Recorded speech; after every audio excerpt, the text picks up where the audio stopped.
जय गुरु स्टूडेंट, मैं doctor Amrita Datta, assistant professor, department of history, Yogoda Satsang Mahavidyalaya. ये जो वीडियो है ये सेमेस्टर 6 का है, जिसमें आप देखेंगे बंगाल विभाजन के बाद का स्वदेशी आंदोलन। तो पहले तो हम लोग ये जानेंगे इस वीडियो में कि बंगाल विभाजन का क्या स्वरूप था और इस विभाजन में भाषा को किस तरह से आधार बनाया गया और स्वदेशी आंदोलन का आगाज कैसे हुआ और इसकी पृष्ठभूमि क्या थी।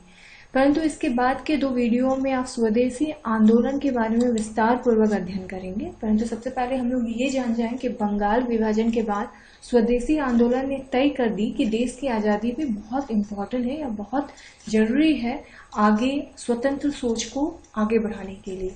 तो भारत में अपनी हुकूमत कायम रखने के लिए अंग्रेजों की जो नीति थी वो थी फूट डालो और राज करो की। साथ ही राष्ट्रवादी आंदोलनों के दमन के लिए भी उन्होंने विभाजन वाली नीति का सहारा लिया।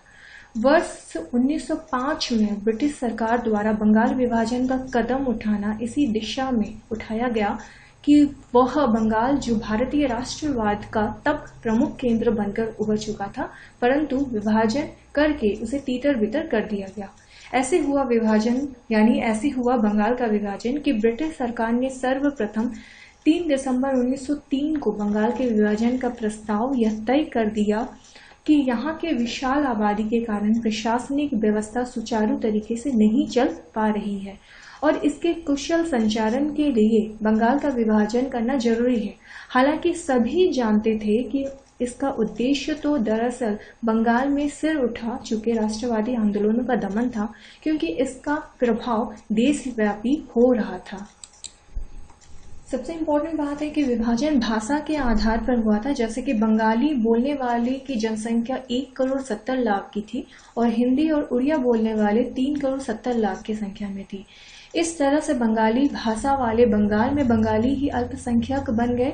धर्म के आधार पर विभाजन हुआ, जैसे पश्चिमी बंगाल की आबादी 5,70,00,000 की थी, जिनमें हिंदुओं की संख्या 4,60,20,00,000 की थी। पूर्वी बंगाल में मुस्लिम बहुसंख्यक थे, यहाँ 3,10,00,000 की आबादी थी, जिनमें मुस्लिम 1,80,00,000 की तादाद में रहते थे। लॉर्ड कर्जन ने तो ढाका को पूर्वी बंगाल की राजधानी बनाने की भी बात कर दी थी, लेकिन कर्जन ने कहा कि इससे मुगलों के शासन के दौरान जो मुसलमानों के बीच एकता थी वह फिर से कायम हो पाएगी। इस तरह से बंगाल विभाजन से यह साफ हो गया था कि अंग्रेजों ने सांप्रदायवाद को बढ़ावा देकर राष्ट्रीय आंदोलन को कमजोर करने के लिए ऐसा किया था। ऐसे हुए थे बहुत सारे विरोध, जिसमें बैठकों का दौर शुरू हो गया। ढाका, चटगांव और मेमनसिंह में अधिकतर बैठकें आयोजित हुए। के मित्रा, सुरेंद्र नाथ बैनर्जी और पृथ्वी चंद्र राय जैसे उदारवादी नेताओं ने विरोध प्रदर्शन की अगुवाई की।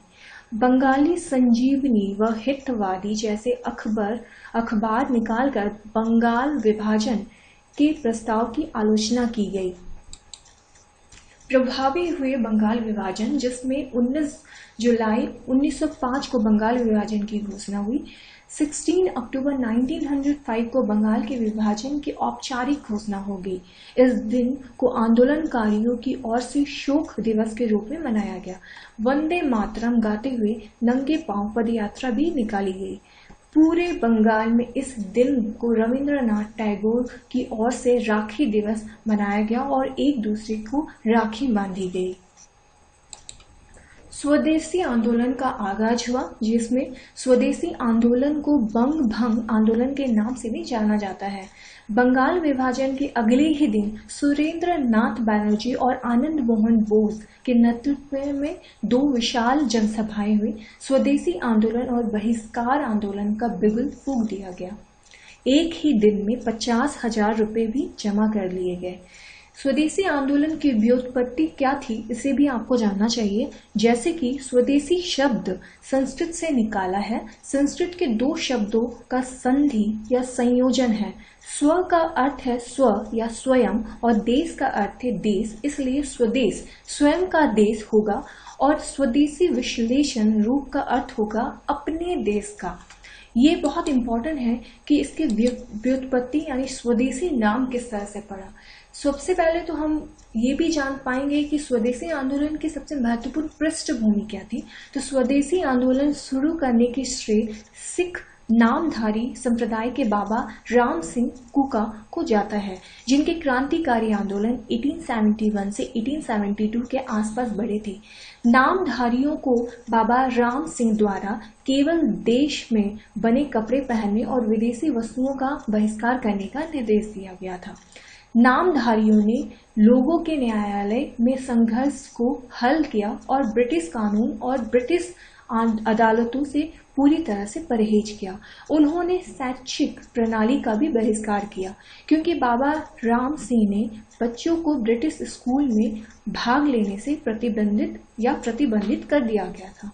अन्य रूपों और उनके द्वारा नियोजित उपायों के साथ स्वदेशी आंदोलन भारतीय स्वतंत्रता आंदोलन का हिस्सा और विकासशील भारतीय राष्ट्रवाद एक आर्थिक रणनीति थी, जिसका उद्देश्य ब्रिटिश साम्राज्य को सत्ता से हटाना और स्वदेशी के सिद्धांतों का पालन करके भारत में आर्थिक स्थितियों से सुधार करना था, जिसमें कुछ सफलता मिली थी। स्वदेशी आंदोलन की रणनीतियों में ब्रिटिश उत्पादों का बहिष्कार करना और घरेलू उत्पादों और उत्पादन प्रक्रियाओं का पुनरुत्थान बीसी भोले स्वदेशी आंदोलन के 5 चरणों की पहचान करते हैं, जैसे कि 1950 से 1904 में दादा भाई नौरोजी, गोखले रानडे तिलक जी, वी जोशी और भावस के निगोनी जैसे नेताओं द्वारा विकसित इसे प्रथम स्वदेशी आंदोलन के नाम से भी जाना गया। 1905 से 1917 में लॉर्ड कर्जन द्वारा बंगाल विभाजन के कारण 1905 में शुरू हो गए। 1918 से 1957 भारतीय उद्योगपतियों के 1918 से 1947 भारतीय उद्योगपतियों के उदय के साथ गांधी द्वारा स्वदेशी को आकार दिया गया। 1948 से 1991 अंतर्राष्ट्रीय और अंतर्राज्यीय व्यापार पर व्यापक अंकुश लाइसेंस परमिट राज के दौरान भारत अप्रचलित प्रौद्योगिकी का गढ़ बन गया। 1991 के बाद उदारीकरण, निजीकरण और वैश्वीकरण, विदेशी पूंजी, विदेशी प्रौद्योगिकी और कई विदेशी वस्तुओं को बाहर नहीं रखा गया है और निर्यात आधारित विकास का सिद्धांत आधुनिक उद्योगवाद का परिणाम बना। स्वदेशी आंदोलन की शुरुआत भारत के वायसराय लॉर्ड कर्जन द्वारा 1905 में बंगाल के विभाजन के साथ हुई और 1911 तक जारी रही। यह पूर्व गांधीवादी आंदोलन में सबसे सफल रहा। इसके मुख्य वास्तुकार अरविंदो घोष, लोकमान्य बाल गंगाधर तिलक, विपिन चंद्र पाल और लाला लाजपत राय थे। स्वदेशी एक रणनीति के रूप में महात्मा गांधी का एक प्रमुख केंद्र था, जिन्होंने इसे स्वराज यानी आत्मशासन की आत्मा के रूप में वर्णित किया। यह बंगाल में सबसे मजबूत था और इसे वंदे मातरम आंदोलन भी कहा जाने लगा।